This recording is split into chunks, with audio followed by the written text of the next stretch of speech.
Before we begin, I want to thank Porcupine Plan for creating my channel's logo. You should totally check him out, maybe even get a commission.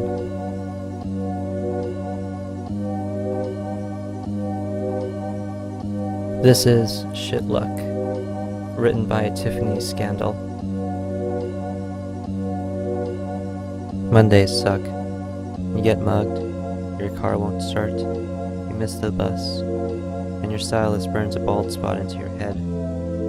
Suddenly you're single and unemployed, and the only friend you have left is a cat. By Tuesday you've been murdered, but death isn't the end. You find yourself on an odyssey between weird worlds, reborn each time you die, stalked obsessively by the man who killed you. Even in death, you just can't seem to catch a break. Call it Mercurian retrograde, call it Murphy's Law, call it shit luck. As if the cover and title weren't enough, this book opens with a quote from Chelsea Wolfe. One thing leads to another, one heart bleeds for another. One night when I was in my room listening to Chelsea Wolfe, I thought I never had a girlfriend named Chelsea, and I really like that name, so I thought it'd be nice, I guess.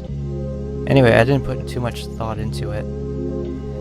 But a few weeks later I got DM'd on Instagram by a girl named Chelsea asking me out on a date. Of course I said yes.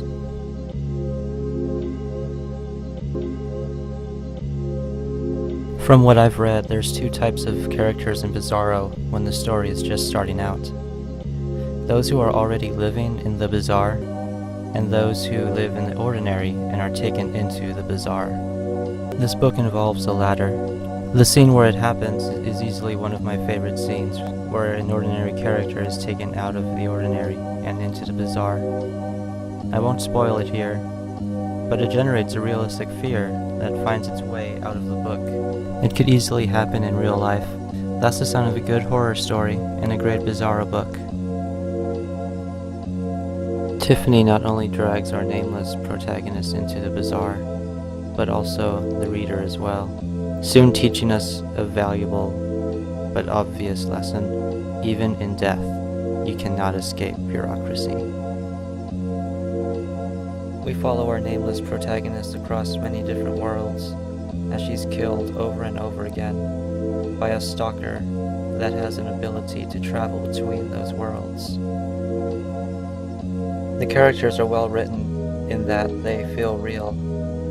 In particular, the boss lady and the bureaucrat, aside from the main protagonist, of course. She's a character who speaks to you in the second person POV. The book reads as one of your not so put together friends is telling you a story about a long fucked up dream they had. You turn off your phone and lean in a little because it's so insane and you can't get enough. The pacing of it is well thought out too, never feeling too slow. And as she's about to tell you more at what would otherwise be a dead end, her killer matriculates behind you and cuts into your trachea. As you bleed to death on the floor, your eyes shakingly stare as he butchers her. The look on her face seems bored and expectant, and so does his. Everything goes black.